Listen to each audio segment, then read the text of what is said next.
New students, in classroom we have studied some atomic models and some and different types of bondings. So in this video we have studied our primary focus is studies crystals and different types of crystals. So let's start with crystals.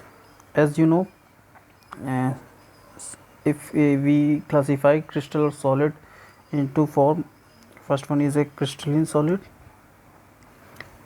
Okay, first one is crystalline and second one is non-crystalline solid. ठीक है.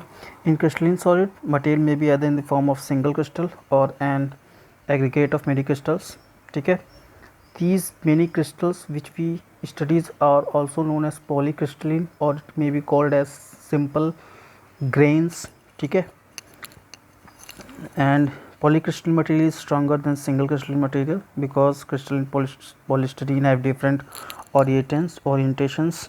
Okay, so let's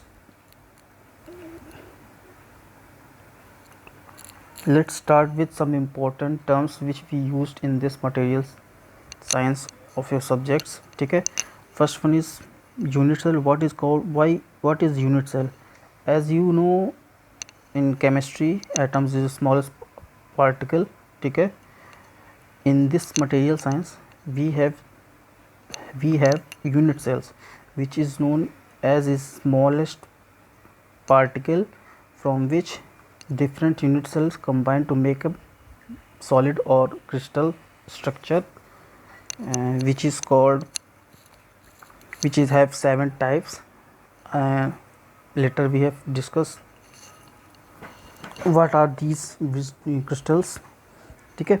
तो unit cell क्या होता है? एक simple सबसे छोटा structure होता है. एक सिंगल अगर यूनिट सेल को एक रेगुलर पैटर्न में लगा दिया जाए, ठीक है, तो इससे हमें एक रेगुलर क्रिस्टल मिलता है. ठीक है. तो यूनिट सेल को कैसे डिफाइन करेंगे? It is the smallest representative group of atoms which when repeated in all crystallographic structure for infinite number of atoms times result in the development of crystal lattice. ठीक है. Unit cell को अगर लगातार एक regular pattern में लगा देंगे तो एक स्ट्रक्चर एक रेगुलर पैटर्न बनता है और इस रेगुलर पैटर्न को हम लोग बोलते हैं सिंपल भाषा में crystal lattice. Now what is crystal lattice? तो it may be defined as a 3D network of line space and also called as line lattice. देखिए, ये हमारा यूनिट सेल है. ठीक है. इस यूनिट सेल में अगर हम लोग लाइन दिखा रहे हैं, ये सब लाइंस, तो इसे बोलते हैं क्रिस्टल लैटिस. ठीक है, क्योंकि इसमें एजेस दिखे जा रहे हैं.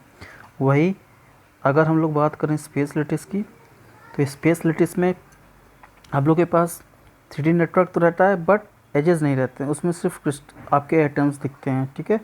तो इसे बोलते हैं स्पेस लैटिस. स्पेस लैटिस मतलब अंदर का वॉल्यूम, इस वॉल्यूम की जिसकी स्टडी करते हैं उसे बोलते हैं स्पेस लैटिस. ठीक है.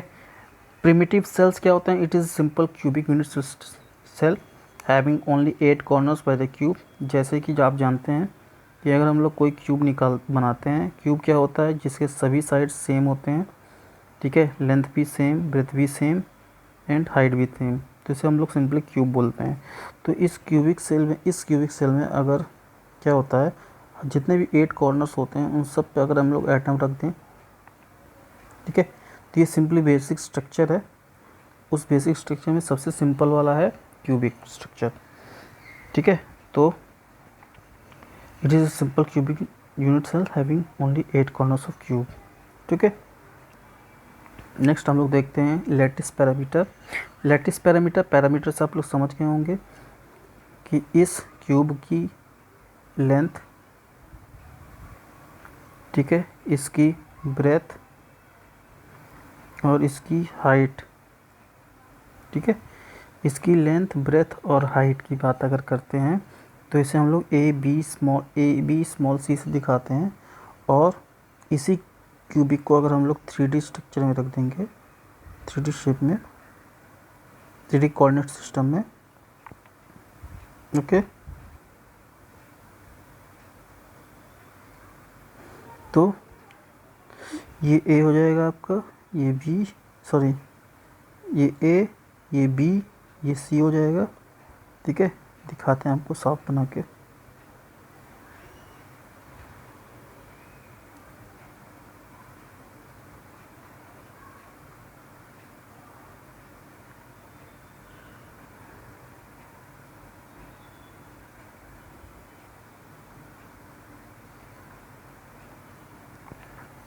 मान लीजिए मेरे पास एक 3D स्ट्रक्चर है, ठीक है, ये y है, ये x है, ये z है, और हमको एक क्यूब बनाना है इसमें।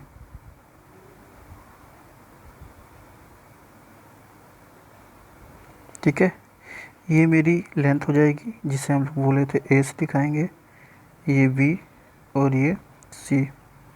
तो a b c are the length breadth and height of the cubes.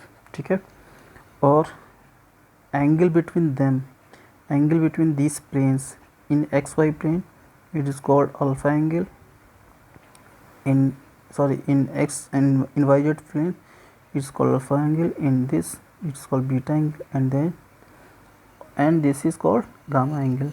So these are the angles which are known as interfacial angles. ठीक है, तो these parameters a b c alpha beta gamma, these are called lattice parameters. Okay, now move on. As we discussed, there are 6 lattice parameter a b c, these are called primitives, and alpha beta gamma are called interfacial angles. Now further, let's start with 7 basic crystals.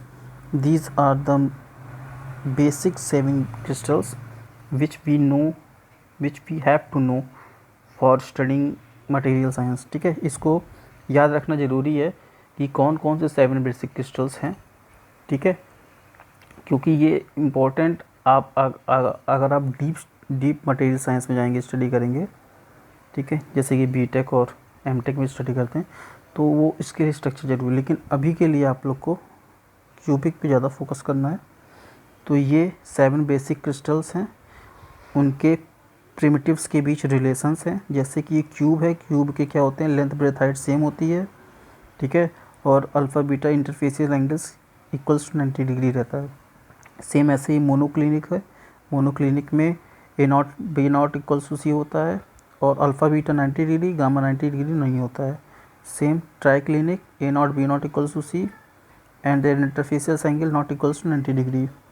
In tetragonal structure these primitives are not same and their angles is not equals to 90 degree. Next is orthorhombic, same is rhomboidal, and next one is hexagonal. तो इसमें आप लोग को याद रखना चाहिए कि primitives के बीच के एंगल रिलेशंस क्या होते हैं और उनके इंटरफेसियल्स एंगल्स के बीच के रिलेशंस क्या होंगे। ठीक है, तो आप बताइएगा अगर इसमें आपको कोई दिक्कत हुई या कोई समझ में नहीं आया हो। वैसे इसका डिस्कशन एक बार क्लास में किया जाएगा, बट इस वीडियो बनाने का मकसद ये था कि जो क्लासेस स्टूडेंट्स अभी नहीं ले रहे हैं कोरोना की वजह से, ठीक है, जिनके पेरेंट्स नहीं अलाउ कर रहे हैं, उनको उनकी पढ़ाई में कोई डिस्टर्बेंस ना हो। ठीक है, तो ये वीडियो बनाने का मकसद यही था। और आगे नेक्स्ट वीडियो में हम लोग बात करेंगे, आपको दिखाई देते हैं क्या क्या है। नेक्स्ट वीडियो में हम लोग बात करेंगे ब्रेविस लैटिस के बारे में, ठीक है, सिंपल क्यूबिक सिस्टम के बारे में, जिसमें एटॉमिक फैक्टर, कोऑर्डिनेशन नंबर ये सब निकालेंगे। ठीक है, तो सिंपल क्यूबिक सिस्टम के बारे में बात होगा। उसके बाद ये एफसीसी के बारे में बात होगा, हेक्सागोनल स्ट्रक्चर के बारे में बात होगा। ठीक है, तो ये सब बातें हम लोग नेक्स्ट वीडियो में करेंगे। तब तक के लिए take care and good bye.